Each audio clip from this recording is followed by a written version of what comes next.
Hey guys, what's going on? It's Eli, back with another review video, and continuing on with Animated Sequel Movie Week. So, we come to the second to last animated sequel film that I'm reviewing, and yep, because you read the title, and as I teased in the last review video, yes, and not to mention, this animated sequel film is celebrating its anniversary. And yeah, I think that, there's no doubt, it's a really good animated sequel from DreamWorks Animation, because of the first movie being a DreamWorks animated gem, and its first sequel was no disappointment at all. That's right, guys, I am finally reviewing from 2014, How to Train Your Dragon 2. Yes, How to Train Your Dragon 2. Again, what a fantastic DreamWorks animated sequel this is and how it turned out. Yeah, just the first things I have to say about How to Train Your Dragon 2. Well, I remember, and as I'm sure you all do too, when the first How to Train Your Dragon sequel was on its way, and when we saw the trailers, and when it finally came out in theaters, and I'm sure a good chunk of us, including me, going to see this in theaters, and just, yeah, who'd have thought what they would bring to the sequel, and this time, only being directed by one of the co-directors of the first one, Dan, what's his last name? And, Chris Sanders' animated, buddy, because they co-directed Lilo and Stitch, and they also co-directed the first How to Train Your Dragon film, but this time it was just Dan, and so on, yeah. And, well, not to mention Chris Sanders, he would go on to be one of the co-directors for The Croods, so, yeah. But anyways, yeah, just being one of them, directing the first sequel, did not disappoint, just solo directing it. Yeah, and for me, because my experience seeing it in theaters with my parents, yeah, because amazing. It was really amazing. Because some certain things that were not expected, for sure, in How to Train Your Dragon 2, the direction that How to Train Your Dragon 2 takes, just, God.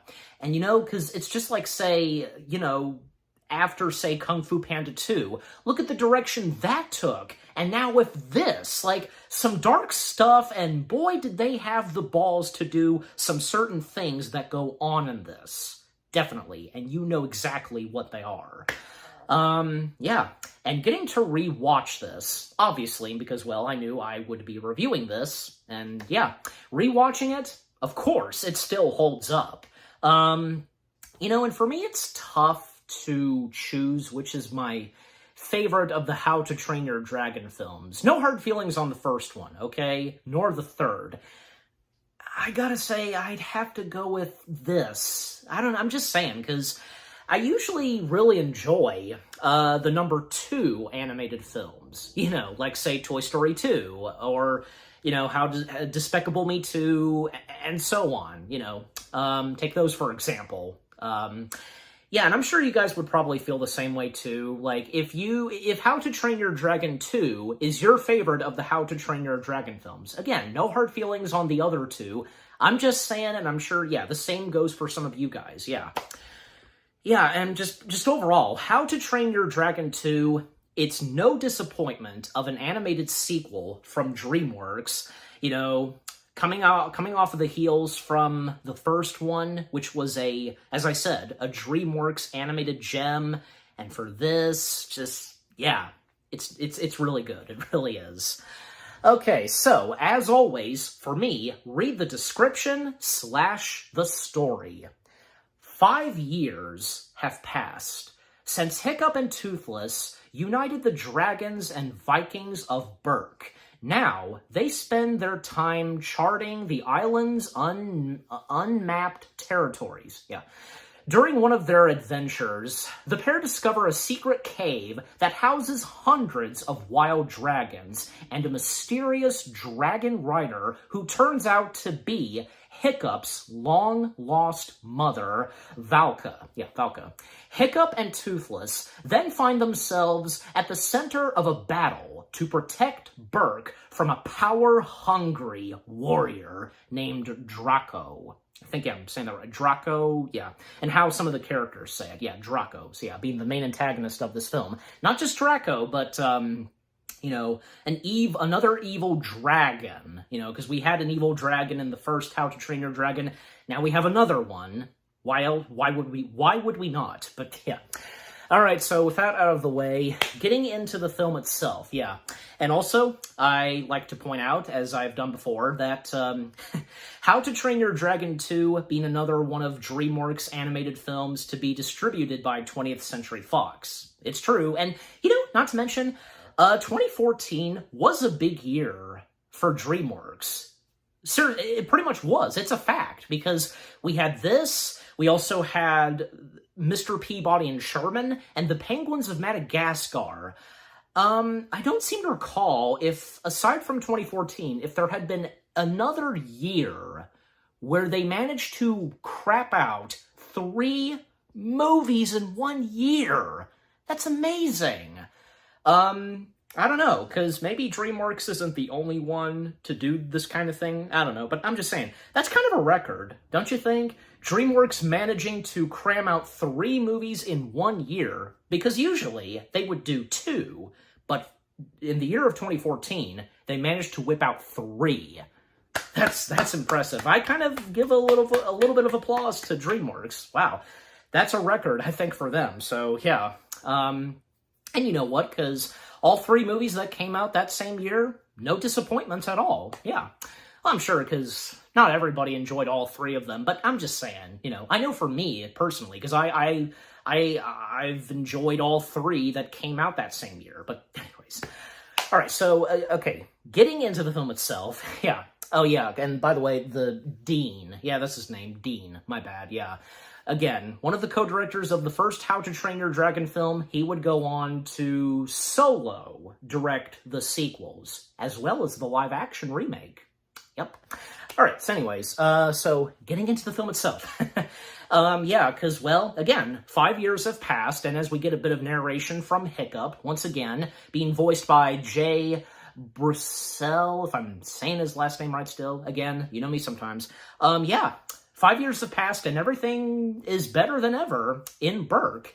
And we see a dragon race happening. It's something that the people of Berk do, and it has to do with, say, sheep, and especially the biggest target, the black sheep. And we once again see our cast of characters from Stoic, once again being voiced by Jarrett Butler, and Gobber, once again being voiced by Craig Ferguson, and Astrid, once again being voiced by America Ferrera, and Snotlout, once again being voiced by Jonah Hill, and Fishlegs, once again being voiced by Christopher Mintz-Plasse, if I'm getting his last name right.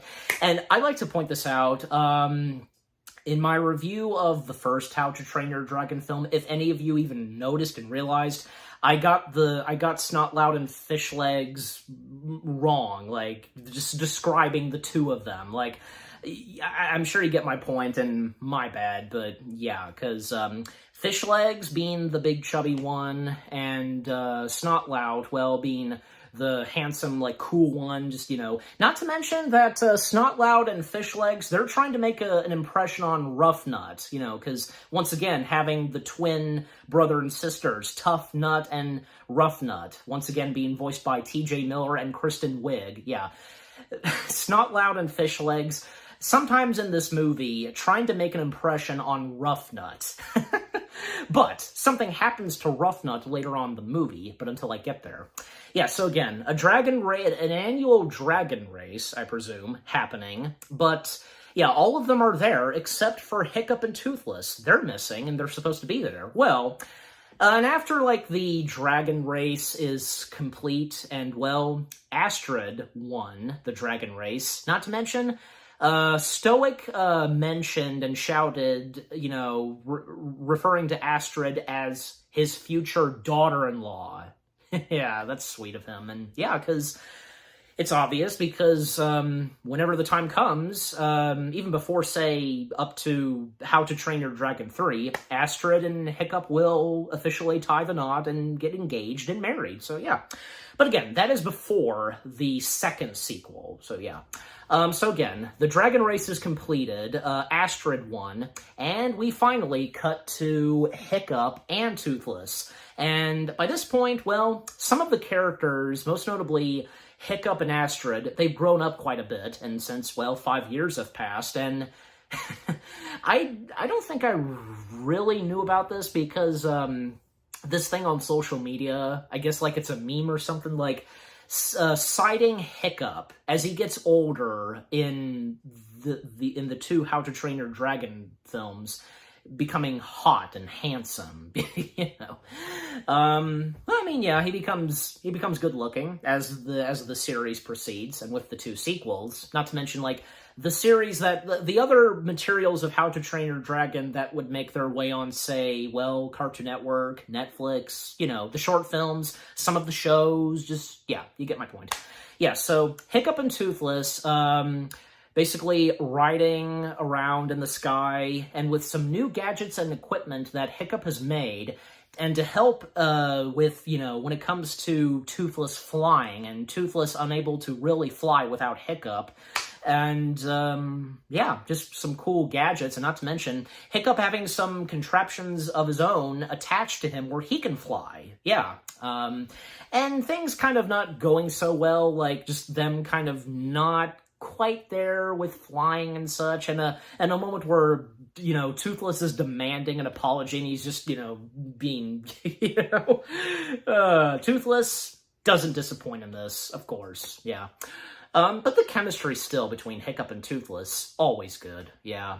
And after all that, because, well, Astrid catching up with Hiccup and Toothless, and, well, there's a mention that sometime later, and when the time comes, Hiccup will take his father's place as chief and leading everybody in Berk and such, yeah.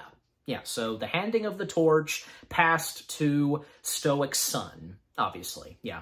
But for Hiccup, well, I mean, he wants to explore some more. That goes for both him and Toothless.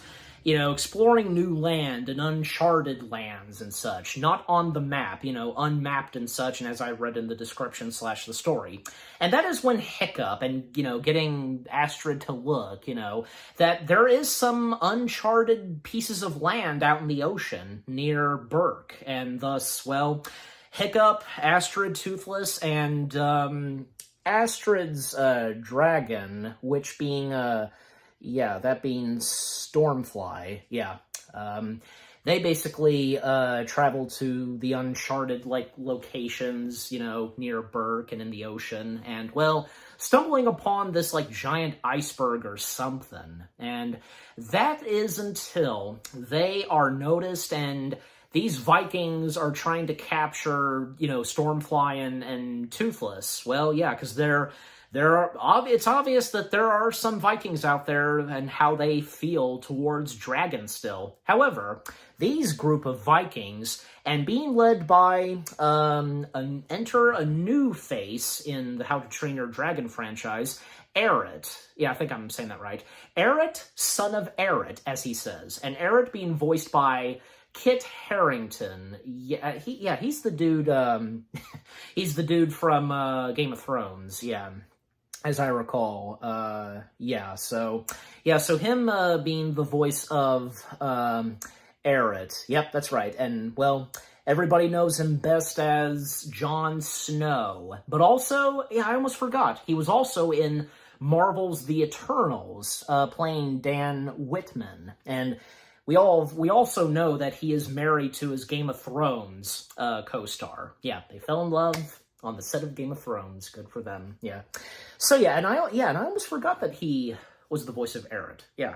So yeah, again, Kit Harington being the voice of Eret, and well, Eret's starting off to be someone who is hunting dragons, and, well, hunting dragons and bringing them back to one of the main villains of this film, as he's mentioned by name, Draco. Yeah. We don't see Draco until very later on in this movie, despite how there would be a few flashbacks that we would see a little later, but until I get them. And yeah, the first time that Hiccup and Astrid, they come face to face with Eret, and the information that Eret gives to Hiccup and Astrid about, with the whole thing of dragons and Draco, and, well, thankfully, because Hiccup and Astrid, they get out of there, and, well, they make their way back to Berk, and obviously they have to warn everybody. And when trying to, say his name, he can't remember it at first. Well, Stoic, as well as Gobber and all the other villagers of Berk, they know whom Hiccup is referring to. They know who it is, and once he's mentioned, well, that's when Stoic has the dragons be locked away, and he basically is warning Hiccup that it's war that Draco is wanting, and there's nothing that can be done to convince Draco. I mean, yeah, because Hiccup, he thinks that there could be a chance, like his father and everybody else in Berk, they were convinced and they saw that dragons were not bad creatures. Maybe the same can be done for this Draco person. But Stoic, he knows this, and little does Hiccup, and technically us audience, know that Stoic is right. There is no way to convince Draco, especially with more background and information that we get on Draco a little later on. And Hiccup, well, he's not giving up. He hopes that there can be hope and a chance to really convince this Draco guy. And, well, he and Toothless, and with Astrid and Stormfly following them to go back to Eret and, well, asking, that basically wanting to convince Draco and such, yeah. And when they go back and they interact with Eret, well, Hiccup has a plan, but Astrid, she doesn't know where this plan is going, but, she has to go along with it. Hiccup has him, along with Astrid and their two dragons, to surrender, and they do so, and Eret being, puzzled by this, like, you're seriously doing this? Like, okay, what are you really doing? Just, yeah, it's obvious. And yeah, because Hiccup, wanting to meet with Draco and to speak with him and such, but Eret not giving in, and then sure enough, well, all of the other dragon riders, from Fishleg, Snotlout, Tough Nut, and Rough Nut, along with Stoic and Gobber, they all show up, and yeah, Stoic confronting Eret, and when they came in and they ambushed on Eret and his men, well, a moment, as I mentioned, with Rough Nut. Well, Rough Nut falls in love with Eret. Yeah, especially like when looking at his muscles and cranking. God. And when they fire those nets, because Viking ships have, firing these nets and to capture dragons. God, Rough Nut, take me.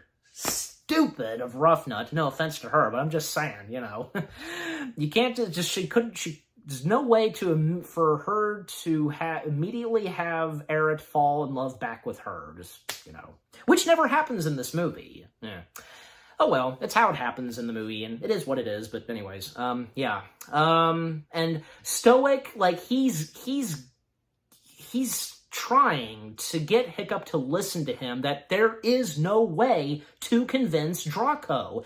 And when Stoic gives some background information on Draco, years ago, I think, yeah, even before Hiccup was born, I think it's obvious, well, there was a meeting, a council meeting or something, and Stoic being one of the Vikings there, and along with Draco, this having to do with dragons, of course, and Draco stepping in and telling the other Vikings that there can be a way to handle and take care of these dragons if they all bow down and follow his leadership, Draco, that is.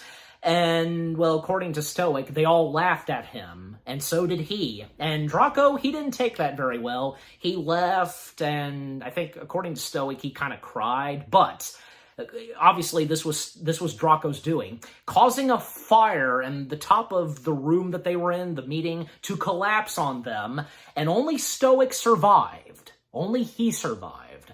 And, yeah, but Hiccup, he's still not gonna give up on this. If there is a chance, and you never know, if there's a chance that he could convince Draco. Yeah, so in the end, because, well, you know, Hiccup, he flies away, and Astrid wants to catch up with him, but Stoic orders Astrid, along with everybody else, to, you know, get back to Berk and such, and I think, yeah, because they pretty much leave Eret. Like, did it not occur to them, especially Stoic, to just take him in for questioning and arrest or something? Why didn't they do that? They just let him go. Oh well, that's what they did. Who can argue?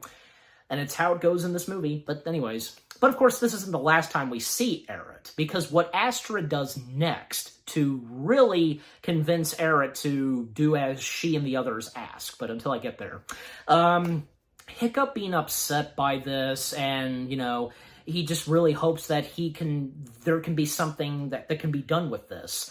So while they're still flying in the sky, out of nowhere, someone shows up on a dragon wearing an odd mask and, well, basically taking Hiccup in and leaving poor Toothless. We think at first that maybe he's going to be left out in the freezing cold water, but no. Thankfully, there are other dragons in the ocean, in the freezing cold ocean, that surround Toothless, and, well, what happens next? We don't see it until a little later. Not to mention, the mask that Hiccup was wearing for protection, it was left behind in the freezing cold water, and, well, what would happen next, and when the mask that Hiccup was using would be discovered.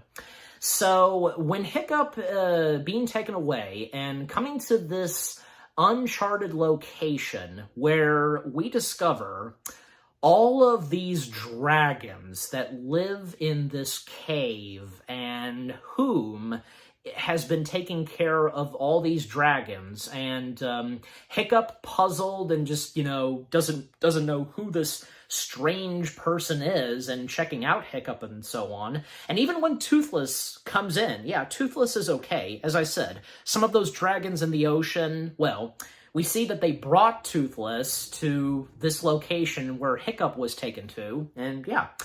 And, well, that's when this mysterious masked figure, looking up close at Hiccup, and can see a mark, like, around, like, his chin, a scar, and we hear a gasp. It's a woman's voice. She knows his name, and when taking off her mask, and we see her face, Hiccup still doesn't know who it is, and, well, according to this woman, you know, he wouldn't have remembered because, well, he was only a baby, that is. And, well, her also then saying that a mother never forgets. It's Hiccup's long-lost mother, yeah. And, yeah, Hiccup's long-lost mother, which you know by now, and even, you know, aside from me reading the description / the story, Valka. And Valka being voiced by good old Cate Blanchett. Yeah. And Cate Blanchett, who doesn't love Cate Blanchett? She does not disappoint at being the voice of Hiccup's mother, Valka. The character of Valka in the later How to Train Your Dragon materials, especially, well, this and the third film, fantastic character and a great mother character. And, you know, happy to see that her son is okay and to be reunited with her own flesh and blood. And, you know, when she learns that, well, Berk has become a dragon rider, and with the dragon that he has and the information that she gets on what had been happening for almost 5 to 20 years at Berk, because, yeah, she had been lost for 20 years. And we find out a little bit later what happened to her. And, and with the explanation as to why we never saw Hiccup's mother in the first How to Train Your Dragon film. Yeah. But coming back to, say, Astrid and the others, well, they've got to do something about this. And, well, they go back to interrogate Eret and to get questions and answers from him. And to get him to take them to see this Draco person. And Astrid with her dragon Stormfly is pretty funny. Just like, flying him in the sky and then letting him go and, well, according to Astrid, it works every time. Now he'll talk and he'll lead them to this Draco person. Yeah. And coming back to Hiccup and his mother, well, the time that Hiccup spends with his long-lost mother, really good. I mean, Valka getting to meet the dragon that's with Hiccup, and, she knows it's a Night Fury, and how she has, looked after these dragons, and even learning some new things from these dragons, like, learn something new every day from the dragons, like certain spots to touch them and scratch them, and even, like, say, on Toothless's back, like, these, like, flappy spikes. I don't know what they're specifically called, but you know what I'm talking about. Yeah. I think at first I found them creepy. I don't think anymore, but, that's how I felt, I guess, when the movie came out. But anyways, and yeah, just all the dragons that we see, like, say, the one dragon that is Valka's dragon, which being, the Cloud Jumper. Yeah, that's the name of the dragon that obviously she gave to her dragon, Cloud Jumper. And apparently we see that there's an alpha dragon, a big dragon with horns, tusks, and basically is the leader of all of the dragons that, yeah, where Valka has been living for 20 years, yeah. And the alpha dragon being a good one, yeah. And we even find out later that that type of breed of dragon, the alpha dragon, is able to basically make frozen icicles, like what we saw early on in the film, and we would see a couple of other times later on in this movie. But yeah, and well, we do get some information from Valka, like what happened to her all those 20 years ago, and when Hiccup was just a baby, and back when, Berk would go out against dragons, because Valka was probably the only one of the people on the island of Berk where she saw something good in the dragons, like, she wasn't like everybody else who was terrified of dragons and fought against them and trying to, make peace between each of them and such. And when one evening when a dragon attack happened in Berk, well, at one point, Valka, hearing the baby cries of her son and can see the dragon, whom would become her main dragon, is right up at Hiccup at his crib, and nothing's happening. Nothing is happening at all. The dragon is being so gentle with baby Hiccup, but not intentional, like something startled the dragon just a little and left a little scratch and mark on Hiccup, and thus, that's where he would get that little scar and such that she noticed. And then, well, when the dragon turned to Valka, it seemed as though that, yeah, and according to Valka, peace between each of them and, the peace in their eyes, like, it was looking good. But that is until Stoic stepped in and, yeah, was trying to protect his beloved and their son. But in the end, the dragon, flew away, but took her with him, and just, yeah, and ever since then, she had never been seen again, and, all those 20 years, Stoic thought he had lost his beloved wife forever, yeah, and, Yeah, it's really sad. But little does Stoic know, and when they do reunite, oh boy, until I get there. So yeah, so we now know, and Hiccup now knows, like, what happened to her all those 20 years ago, and when he was still a baby, he hardly knew her, well, because he was only a baby. Yeah, and speaking of Stoic, because coming back to Stoic, along with Gobber, just the two of them searching for Hiccup, and until Stoic discovers in the exact same spot/location where Toothless fell into the freezing cold water, he notices and spots the mask that his son was wearing, and having his main dragon, which being, Skull Crusher, having Skull Crusher smell the scent of the mask and where Hiccup is now, and thus making their destination to where he is now. And when coming back to Hiccup and his mother, the more time that they have, and, a little bit of a montage, technically, where, what goes on with the dragons and what the alpha dragon does. Because, well, Hiccup is hungry, and thus getting a bite to eat with the aid of the alpha dragon in the water and summoning a buttload of fish, basically spitting the fish up in the air and all the dragons going at it, going for the fish. It's great. It's great that, the time that Hiccup and his mother spend for the first time, it's amazing.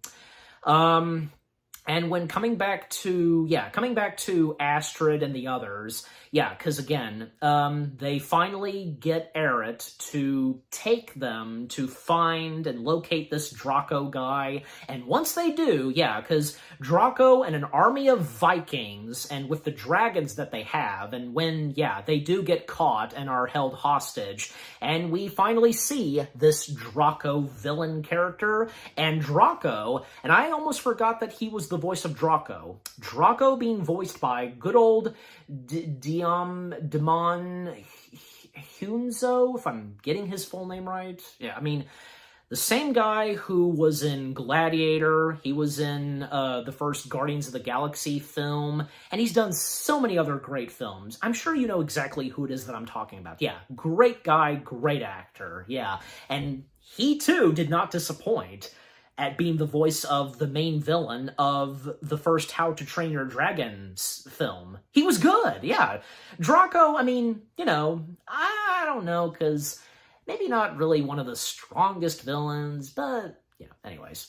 So again, we meet Draco himself, and, Astrid setting Draco straight on, this dragon rider, and whom has, breeded dragons and at Berk and so on, mentioning Hiccup, of course, and, with the mentioning of Stoic and so on, and Draco just flabbergasted by this, just, by what he's hearing, and what he's planning to do, and with, claiming all of these dragons to himself under his control and command, even stealing and kidnapping their dragons from Astrid, Toughnut, and Roughnut. They're dragons, and even Draco, he's disappointed in Eret because of what's going on and whom knows about what Draco is doing and such, and Draco, by this point, he's through with Eret, and, Eret will be dealt with later on, and as well as the others, I think because a little later they are soon to be, to walk the plank, I want to say, just jump off the boat and drown, so, and coming back to Hiccup and his mother, and because also, little does Hiccup and the others know what's going on with Astrid and the others, But thankfully, with Astrid and the other dragon riders, because they get out of there, but until I mention that in a moment, because, again, coming back to Hiccup and his mother, at one point, back at the hideout where all the dragons are and the Alpha Dragon and where, Valka lives, out of the blue, well, Stoic and Gobber show up, and, Stoic is wanting to get Hiccup out of there, but little does Stoic realize that them being there, and, well, Gobber, obviously, because he came face-to-face with her, and gives Stoic a heads up that, you might want to take this, and yeah, for the first time ever in 20 years, Stoic is reunited with his beloved. And he's speechless. He's shocked by the sight of seeing her alive and all right. And when he believed that he had lost her. But for Valkyra, well, she feels, and she tells Stoic that, about the differences they had towards dragons, and her expecting Stoic to scream and shout at her, and some comments that Gobber makes, like, this is why I didn't get married, because of this and something else. Yeah.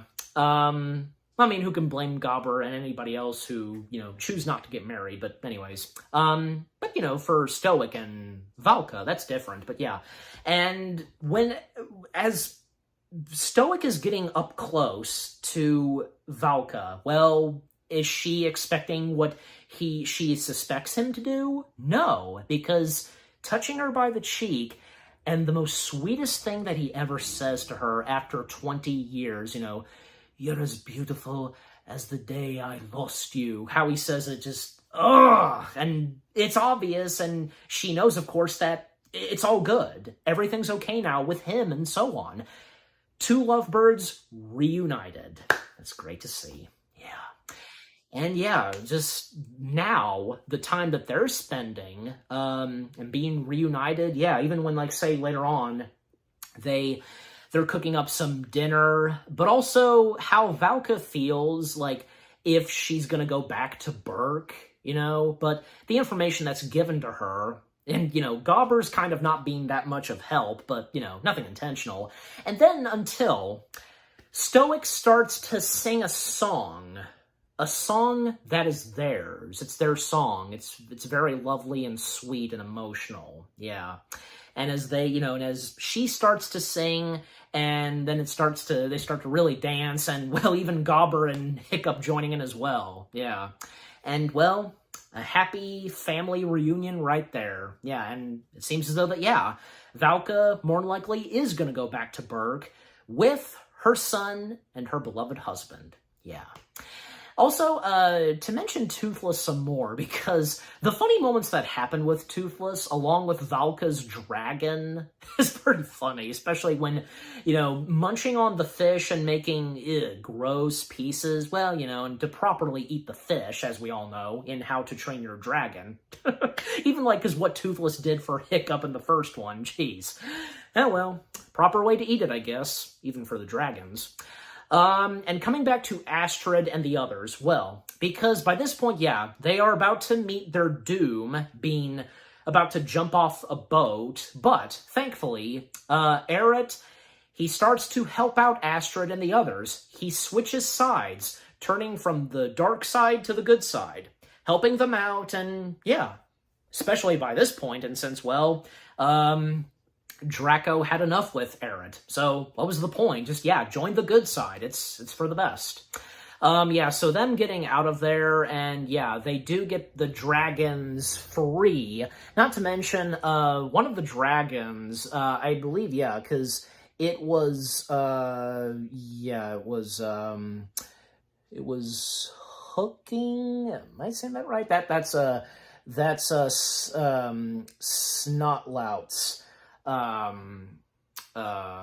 dragon. Yeah, Snotlout. Snotlout, again, being voiced by Jonah Hill, and Fishlegs being voiced by Christopher Mintz-Plasse. Fishlegs being the chubby, and Snotlout, being the good-looking one, just, yeah, kind of being a show-off, just, And again, that both of them are still trying to make an impression on Ruffnut, but while Ruffnut has the hots for Eret, and even when, still, a few moments, other few moments where, yeah, Eret is cranking the gears, and Ruffnut liking a taste of his abs. God. So again, pretty sure, yeah, Snotlout's dragon is one of the first dragons that Eret releases and saves? Well, because Snotlout's dragon saved him first.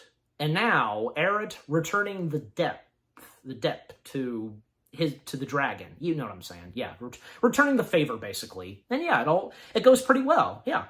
And now, Eret being a part of the Dragon Rider gang, I guess you can say, yeah. And so, them escaping and, well, because to try to find Hiccup, Stoic, Gobber, and so on, and Toothless, well, and when everything's going so well, back when we see Hiccup and his parents, along with Gobber and the dragons, well, all of that is interrupted when Draco and his men show up, along with the dragons that they have. And, yeah, this is where things at first get intense, like one of the first, like, climaxes, and before we get to the big climax in the third act of the film, just, you know, the first climax that we get, well, because, yeah, again, Draco and his Viking men invade the hideout / location where Valka and all the dragons have hidden, and, yeah, because them defending the dragons and to take on and defeat Draco, and Hiccup still determined to convince Draco. And even when, yeah, because there are a few fighting moments between Valka and Draco, and then it's Stoic and Draco a bit surprised to see that Stoic had survived, because, you know, with the whole fire thing and just, yeah. And, well, turns out that there's another alpha dragon. There's not just one, but another, and it's an evil one, and the exact same breed as the good alpha dragon, yeah. And the name of that alpha dragon, because, yeah, there's a name for that giant tusked white.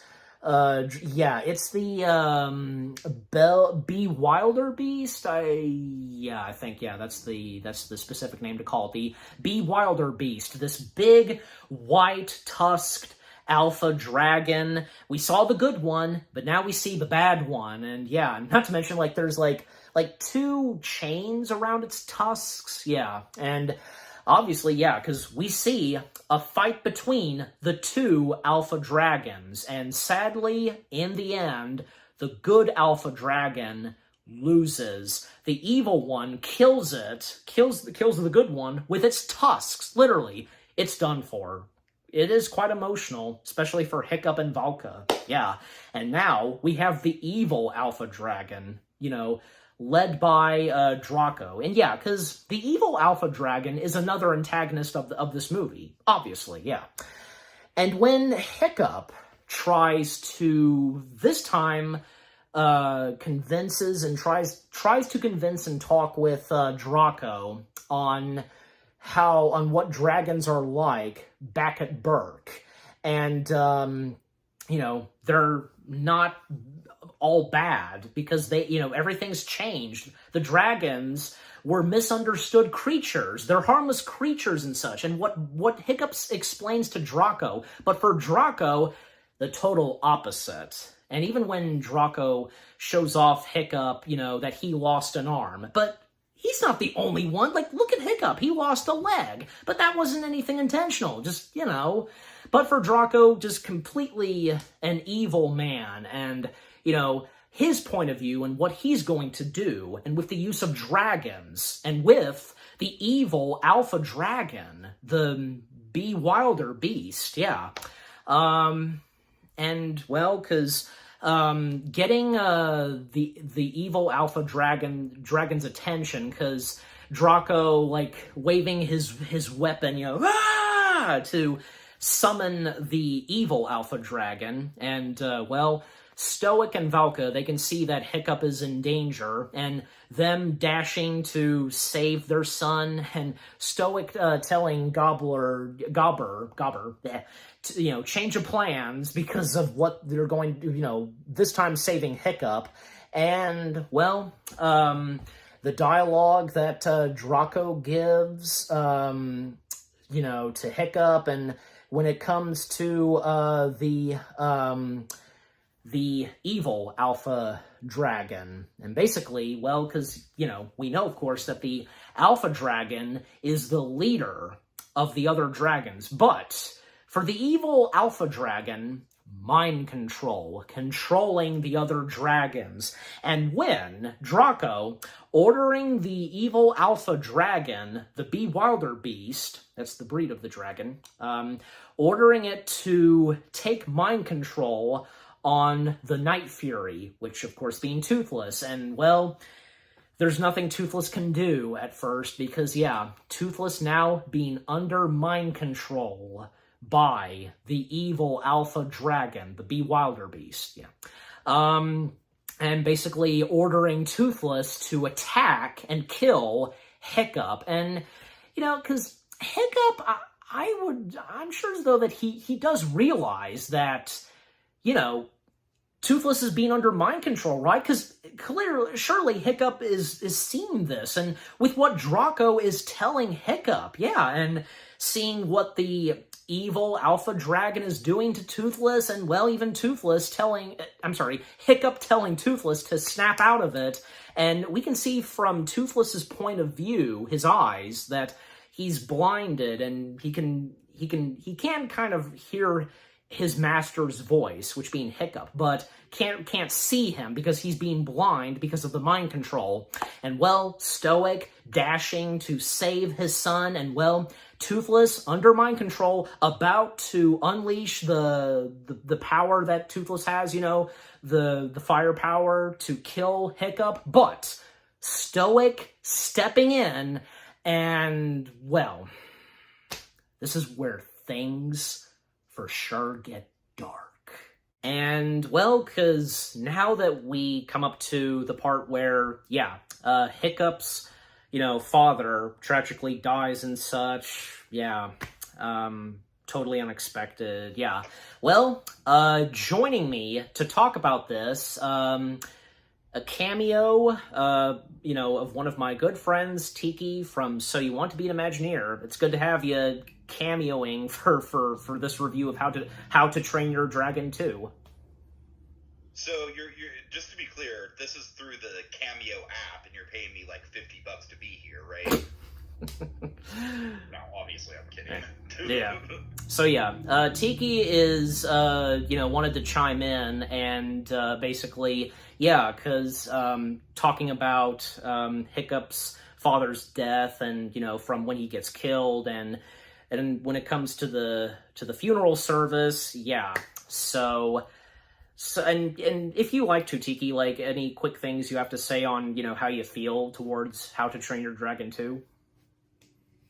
Yeah, I mean, I think How to Train Your Dragon 2, like, we kind of talked about this a little bit off air, but, I think the first movie is a little bit more consistent. Like, the story in the first movie is just rock solid. Yeah. But I think How to Train Your Dragon 2 is absolutely one of the most ambitious DreamWorks movies that they've ever done, if not the single most ambitious DreamWorks movie.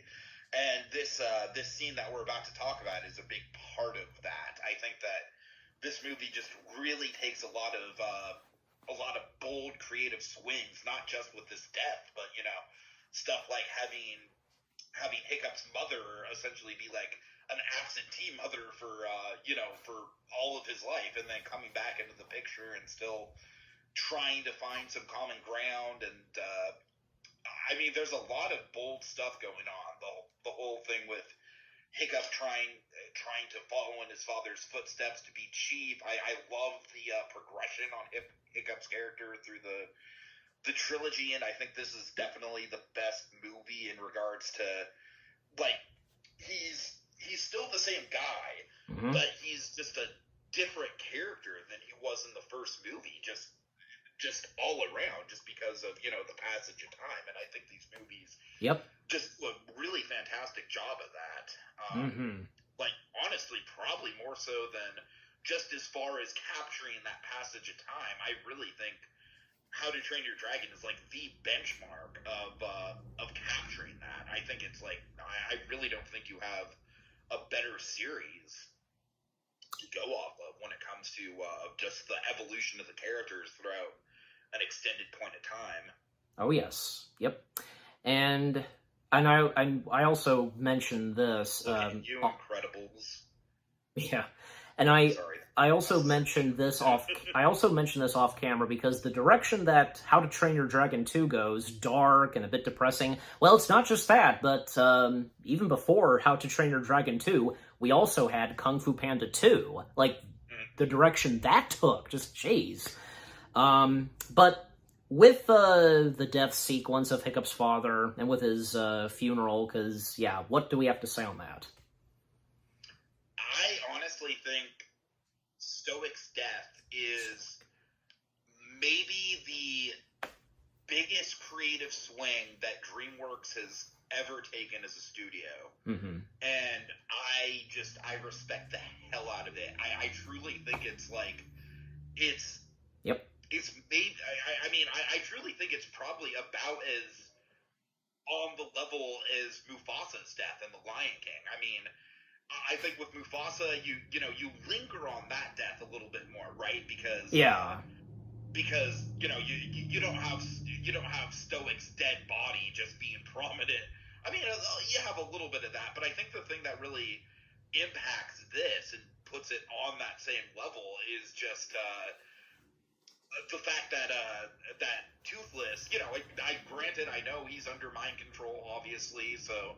It's not exactly his fault, and No. I love how Valka just acknowledges that right off the bat. Oh yeah, but and a good thing at too. At the same time, like Toothless is like not just one of the main characters. He is like literally like a mascot. Like he is on the Mount Rushmore of iconic DreamWorks characters. Indeed, right? Indeed, yeah. So it is just such a bold choice to just do that and to commit to it and to have that be a part of the storyline going forward through the trilogy. I mean, I just so much respect for that swing, that bold move. Yeah, and also to comment on this, because DreamWorks really had the balls for them to have Toothless, although under my control, but for Toothless to do that. It's amazing. And, and anything, because on the funeral service for him, Stoics. Well, I mean, I just think with the funeral service, I just think it's just kind of, it's kind of piggybacking off of the emotion.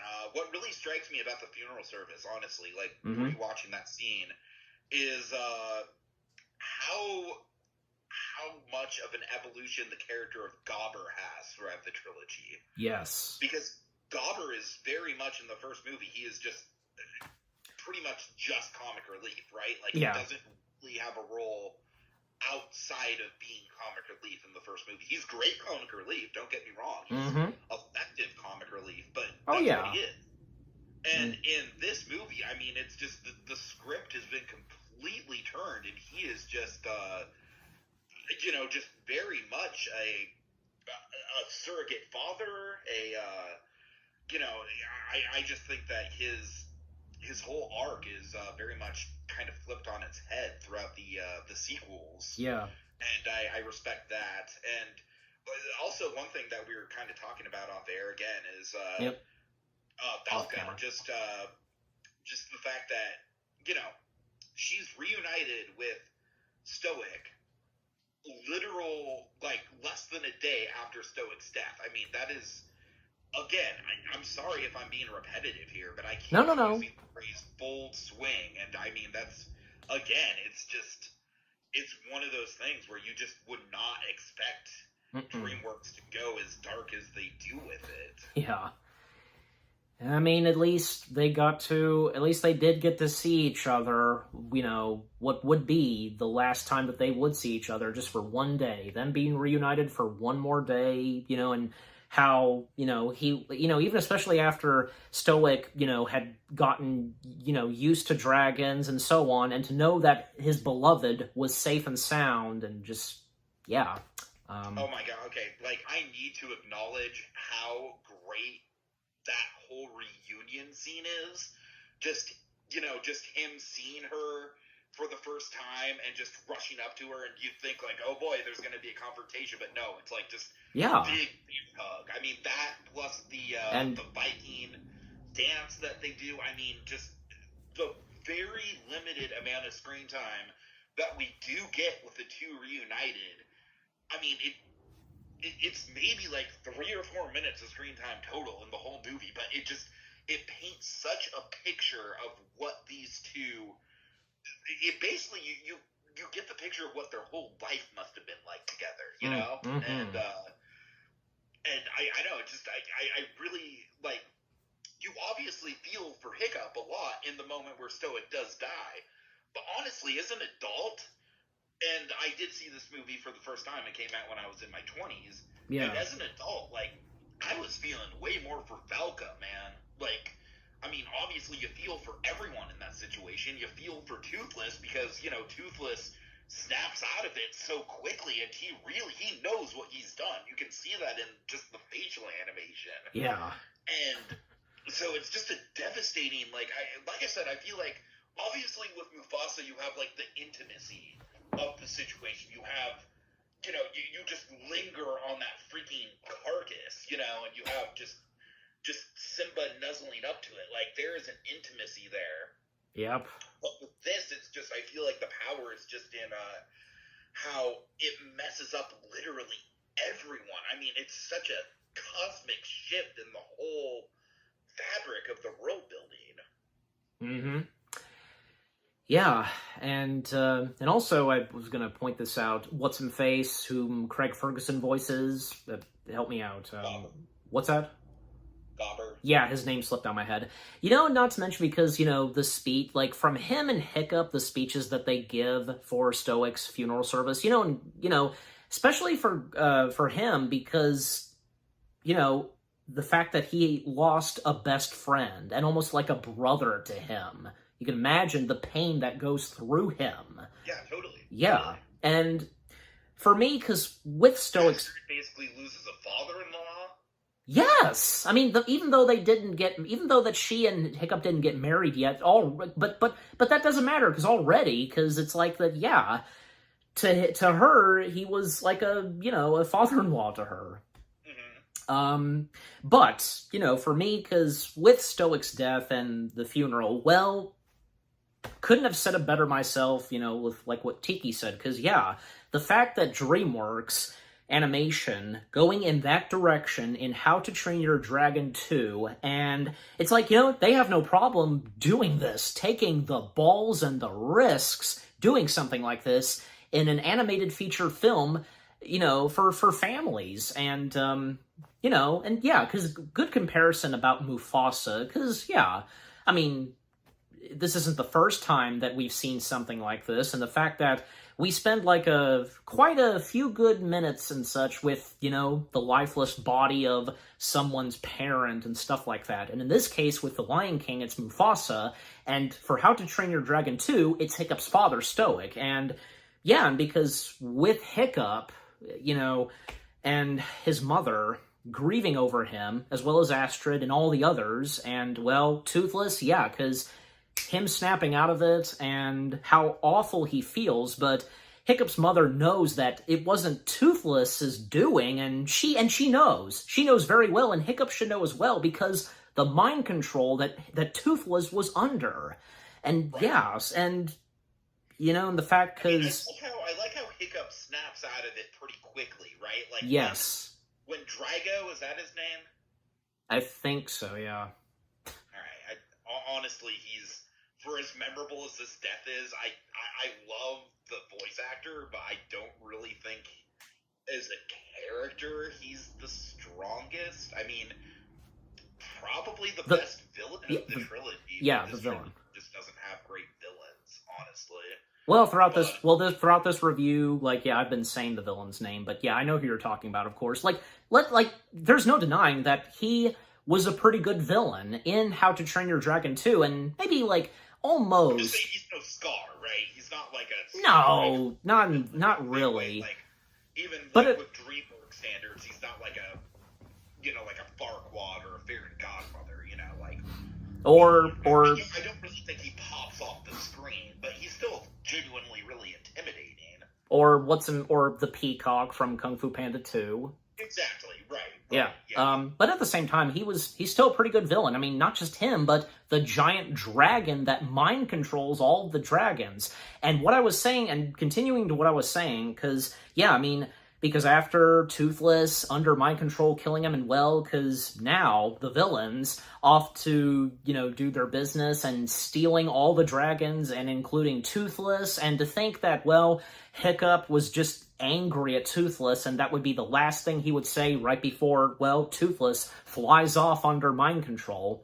And when it comes to the funeral, because, yeah, the funeral sequence for Stoic, really good, of course, and, how Vikings, do a send-off to a fellow Viking, and again, the speeches that the characters give to Stoic, and when it comes to, having his body be drift off in a boat, and them firing off bow and arrows of flames, and yeah, because how powerful from when Stoic was dead, and when the funeral service for Stoic happens, just, man, one of DreamWorks Animation's finest in this, with what was brought to that, and like I said, like we've been saying, that DreamWorks really taken quite some risks going in those certain directions, having some of their movies, like, from this, and again, as an example, Kung Fu Panda 2, where most of the time they go dark,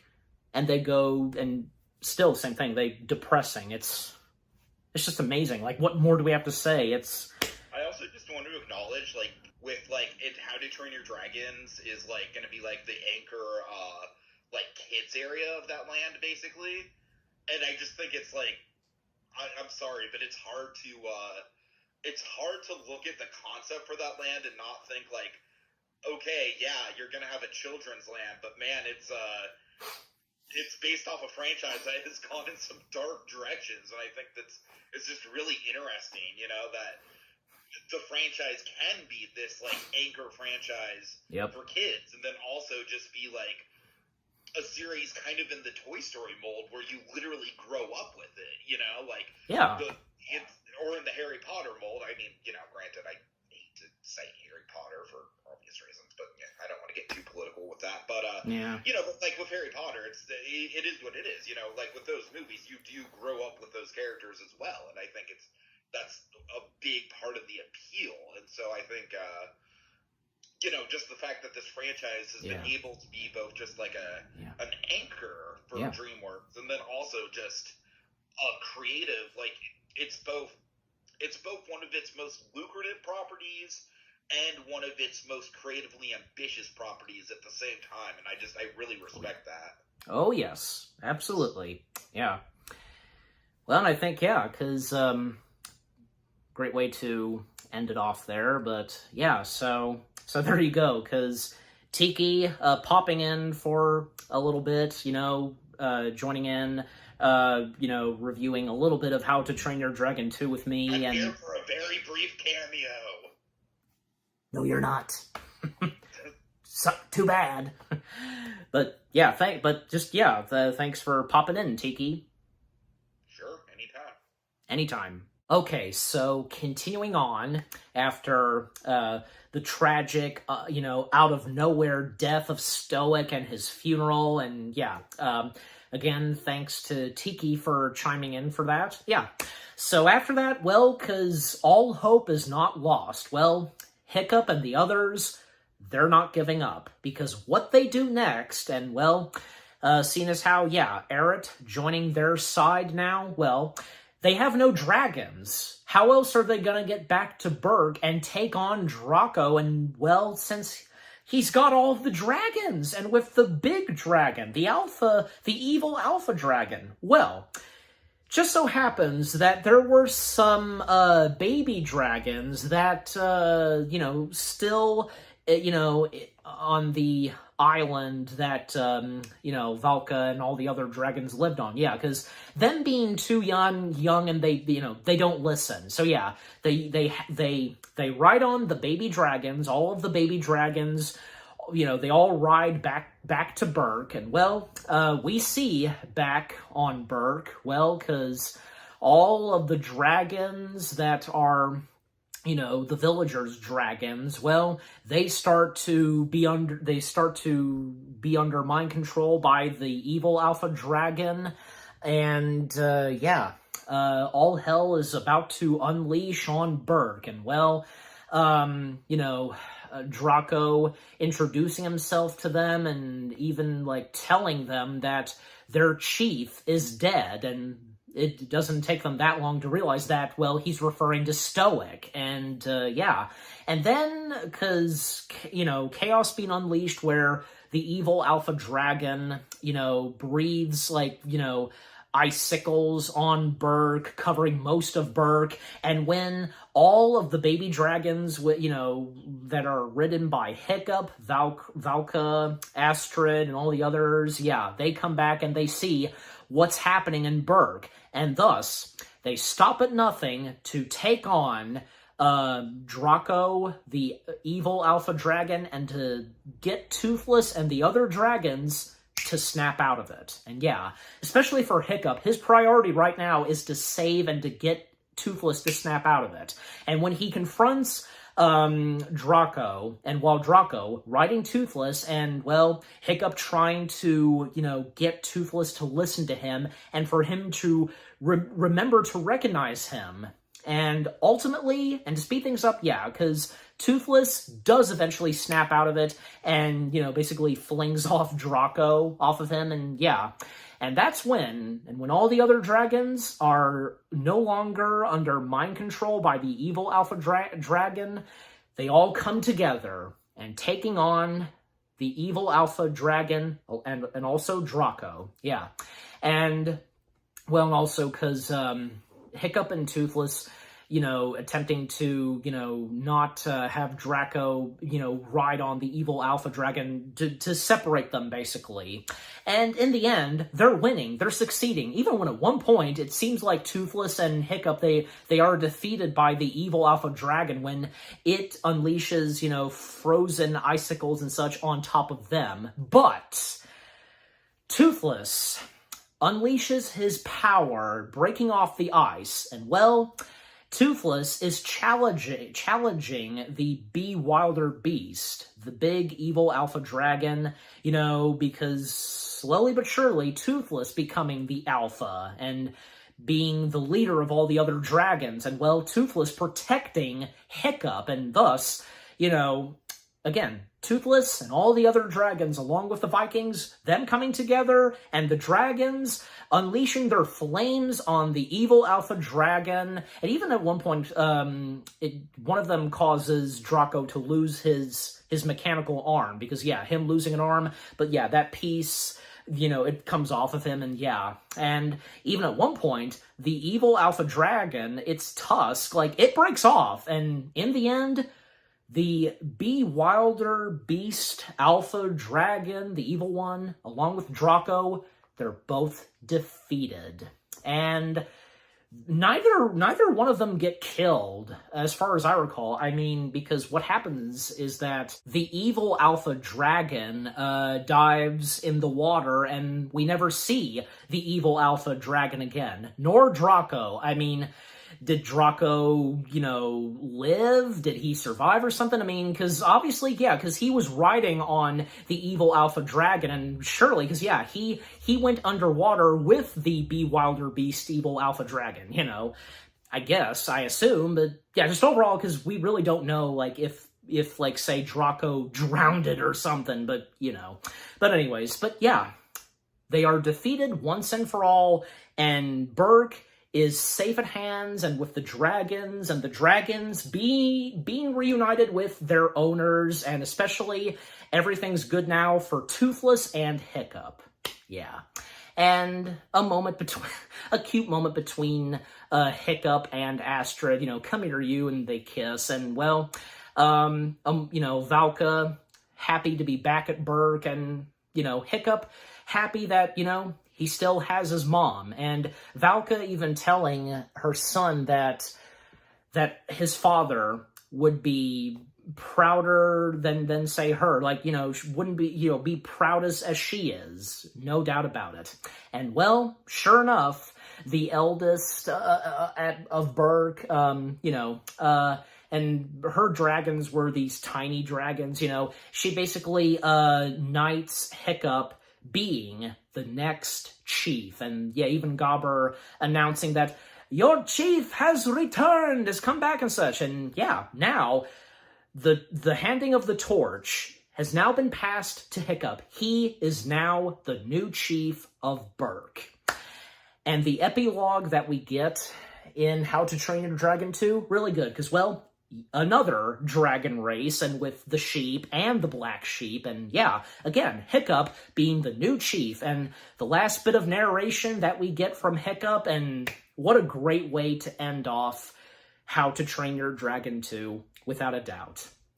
Yeah, How to Train Your Dragon 2 is, again, a fantastic DreamWorks animated sequel. It does not disappoint, and, with the first How to Train Your Dragon film and with its first sequel, amazing, just amazing. What more do I have to say? The story to How to Train Your Dragon 2 is fantastic. Not to mention that Dean, who solo directed this, he wrote the story, and what he brought to the story of the first sequel to How to Train Your Dragon 2, fantastic. With the cast of characters, a couple of new faces, and especially, where we finally see Hiccup's mother, the animation in How to Train Your Dragon 2, fantastic, and, even say some of the characters having grown up, most notably Hiccup and Astrid, after 5 years have passed, and, the reunion with Hiccup's parents, so romantic and emotional, and the funny moments, they were good, of course, but especially the unexpected and dark and emotional moments, oh my gosh, especially those, jeez. Not to mention the fact that, Stoic and Valka, they did reunite, but just for one day. And the same day that Stoic would tragically get killed. Ugh. And the villains in How to Train Your Dragon 2 are really good. And also, again, with some of the new faces and with Aerith. And not to mention, can't forget to mention this, in the end, because, well, Ruffnut, I guess, now started to show some, show her feelings towards Fishlegs and Snotlout. But in the end, yeah, not really a happy ending, but nothing bad. Just, you get my point, and you've seen the movie, The music and score for How to Train Your Dragon 2, fantastic. Yeah, just what more do I have to say? How to Train Your Dragon 2 is no disappointment, and for this being the first How to Train Your Dragon sequel, and I'm giving How to Train Your Dragon 2, well, what the heck, it's obvious. 10 out of 10 stars. Yes, 10 out of 10 stars for How to Train Your Dragon 2. And what about you guys? What did you think of How to Train Your Dragon 2 itself? Is it one of your favorites of the How to Train Your Dragon films? One of your favorite animated sequels? What did you enjoy the most from How to Train Your Dragon 2? Any of you that got to experience this when it first came out in theaters, like me, did you not see some certain things coming in this film? And just overall, what do you think of How to Train Your Dragon 2 itself?